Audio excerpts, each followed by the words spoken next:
नमस्कार बच्चों, स्वागत है आपका आपके अपने YouTube चैनल MS ज्ञान 2 में।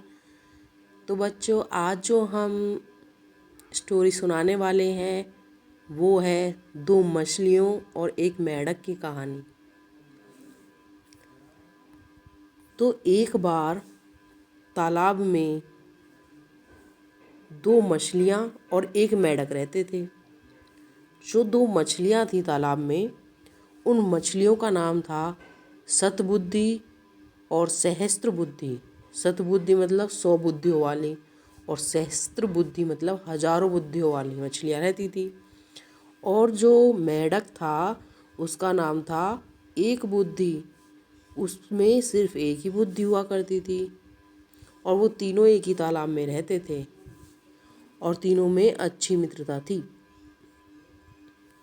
दोनों मछलियाँ जो थी, सतबुद्धि और सहस्त्र बुद्धि, उन दोनों को अपनी जो बुद्धि थी उस पर बड़ा ही अभिमान था, बहुत घमंड था। वे अपनी जो बुद्धि थी उसका गुणगान करने से कभी चूकती नहीं थी। एक बुद्धि जो था, जो मेंढक था, वो सदा चुपचाप रहता था, उनकी बातें सुनता रहता था। उसे पता था कि सतबुद्धि और सहस्त्र बुद्धि के सामने उसकी बुद्धि कुछ नहीं है। तो एक बार क्या हुआ, शाम के समय वे तीनों के तीनों तालाब के किनारे वार्तालाप कर रहे थे। वार्तालाप मतलब बातें कर रहे थे, आपस में बातचीत चल रही थी। तभी उसी के तालाब के जो समीप मछलियाँ पकड़ने वाले जो होते हैं, जिनको मछुआरे कहते हैं, वो मछलियाँ पकड़कर लौट रहे थे। तो लौटते लौटते उन्होंने मछुआरे की जो बातें थी उन मछलियों ने और उस मेंढक ने सुन ली। वो क्या कह रहे थे कि हम अगले दिन जो है इस तालाब में जाल डालने की बातें कर रहे थे, कि अगले दिन हम यहाँ पर जाल डालेंगे, मछलियाँ पकड़ेंगे। तो ये सारी की सारी बातें दोनों मछलियाँ और वो मेंढक सुन रहा था। उन्होंने वो सुन ली। तो ये जो बातें थी जो मछुआरे ने की थी आपस में, उन तीनों ने सुनी, और उन तीनों ने ये बातें सुनकर तालाब में एक सभा बुलाई। तो उस तालाब में सभा में सारी मछलियाँ, जितने भी जीव जंतु थे, सभी की सभी उस सभा में आए और मछुआरे की बातें उन्हें बताई, जो जो उन्होंने कही थी। अब ये बातें सुनकर वो सभी जानवर, जीव जंतु थे, वो सब चिंतित हो गए। और सतबुद्धि और सहस्त्र बुद्धि ने वे जो दोनों मछलियाँ थी उन उन मछलियों से उपाय निकालने का अनुरोध करने लगे कि भाई कुछ करो, अगर ऐसा हुआ तो हम सब पकड़े जाएंगे, कि अगर कल के दिन उन्होंने आप तालाब में जाल बिछाया तो हम सब पकड़े जाएंगे। तो इसलिए उन्होंने कहा कि कुछ उपाय सोचो ताकि हम सब बच जाएं। तो वो जो सहस्त्र बुद्धि थी, जिसमें हजारों बुद्धियों की बताया जाता था कि होती है, तो उसने जो है सबको समझाया और बोली कि चिंता की कोई बात नहीं है। वो जो दुष्ट व्यक्ति थे उनकी हर कामना पूरी हो ये ज़रूरी तो नहीं है, और हर व्यक्ति की जो है कामना पूरी नहीं होती। मुझे नहीं लगता कि वो कल आएंगे। यदि आ भी गए बाई चांस, तो किसी ना किसी उपाय से मैं सबके प्राणों की रक्षा कर लूँगी। अब जब सहस्त्र बुद्धि ने ऐसा कहा तो सतबुद्धि जो थी उसने भी उसकी बातों का समर्थन किया और कहने लगी, डरना जो होता है वो कायरों की और बुद्धिहीनों का काम है। मछुआरे के कथन कहने मात्र से ही हम अपने वर्षों से जिस घर में रह रहे हैं उस घर को छोड़कर कैसे चले जाएं? हम नहीं जा सकते। मेरी बुद्धि आखिर कब काम आएगी? कल यदि मछुआरे आएंगे तो उनका सामना हम युक्तिपूर्ण रीति से कर लेंगे। इसलिए डर और चिंता का त्याग कर दें। अब तालाब में रहने वाली जो मछलियाँ थी, जितने भी जीव जंतु थे, उन्होंने जब सतबुद्धि और सहस्त्र बुद्धि के द्वारा जो ये आश्वासन दिया गया, उन्होंने जो विश्वास दिलाया, तो उन्हें उनकी बातों पर विश्वास हो गया। लेकिन जो मेंढक था, जिसको एक बुद्धि कहा जाता है, उसने ये जो संकट की घड़ी जो थी, उस संकट की घड़ी में वहाँ से पलायन करना उचित लगा, यानी कि वहाँ से चले जाना उचित लगा, अच्छा लगा उसे।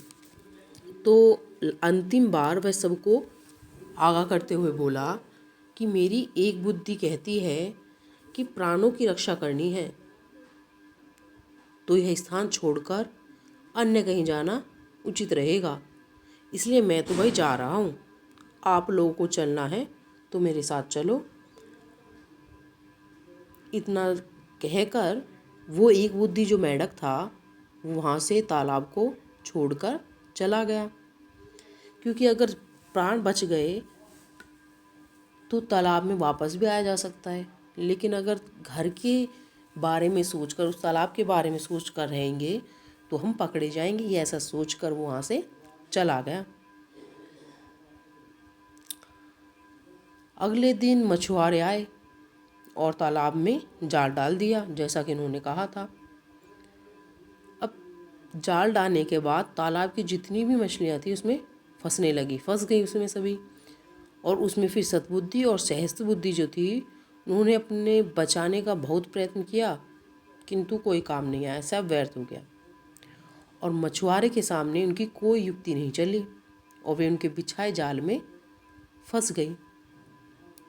अब जाल जब उन्होंने बाहर निकाला मछुआरों ने, तो खींचने के बाद उन्होंने देखा कि उसमें बहुत सारी मछलियां हैं। और मछलियां जो थी, क्योंकि पानी से बाहर निकल गई, तो पानी से बाहर निकलने के बाद वो तड़प तड़प कर मर गई, क्योंकि मछलियां जो हैं वो पानी में ही जिंदा रहती हैं। अब पानी से उन्हें अगर बाहर निकाल देंगे तो मर जाएंगी, इसलिए वो तड़प तड़प कर मरने लगी। अब मछुआरे भी जाल को अपने कंधे पर लटकाकर वापस अपने घर के लिए निकल पड़े। अब ये जो दो मछलियाँ थी, सतबुद्धि और सहस्त्र बुद्धि, वो बड़ी बढ़िया थी, बहुत बड़ी मछलियाँ थी। इसलिए मछुआरे ने उन्हें जाल से निकाल कर अपने कंधे पर लटका लिया था। जब एक बुद्धि ने दूसरे तालाब से उनकी ये दुर्दशा देखी, तो सोचने लगा कि अच्छा हुआ कि मैं एक बुद्धि ही हूँ, और मैंने अपनी इस एक बुद्धि का उपयोग कर अपने प्राणों की रक्षा कर ली। सतबुद्धि या सहस्त्र बुद्धि होने की अपेक्षा एक बुद्धि होना ही अधिक व्यावहारिक है।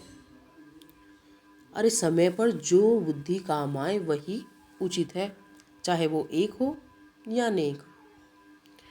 तो इस तरह के से उन्होंने जब मेंढक की बात नहीं मानी, एक बुद्धि की बात नहीं मानी, तो उसका खामियाजा उन्होंने भुगता। तो इससे हमें क्या सीख मिलती है कि हमें कभी भी दूसरों को कम नहीं आंकना चाहिए, दूसरे की बातों को भी महत्व देना चाहिए। दूसरी बात कि हमें अभी कभी भी अपनी जो बुद्धि है उसका अहंकार नहीं करना चाहिए। और एक व्यवहारिक जो बुद्धि होती है वो 100 अव्यवहारिक बुद्धियों से कहीं बेहतर है। जैसे कि उसने एक बुद्धि मेंढक ने यूज़ की थी। क्यों? क्योंकि उसकी जो एक बुद्धि थी वो व्यवहारिक थी। उनकी जो सहस्त्र बुद्धि और 100 बुद्धियाँ थी वो व्यवहारिक नहीं थी, वो काम की नहीं थी। तो इससे अच्छा है कि व्यवहारिक बुद्धि हो, चाहे वो एक ही क्यों ना हो। तो बच्चों, तो कैसी लगी आज की स्टोरी? आई होप आप लोगों को ये स्टोरी अच्छी लगी हो। अगर आप लोगों को स्टोरी अच्छी लगी है तो प्लीज़ चैनल को सब्सक्राइब करें, वीडियो को लाइक करें, ज़्यादा से ज़्यादा शेयर करें। तो मिलते हैं अपनी नेक्स्ट वीडियो में, तब तक के लिए बाय बाय।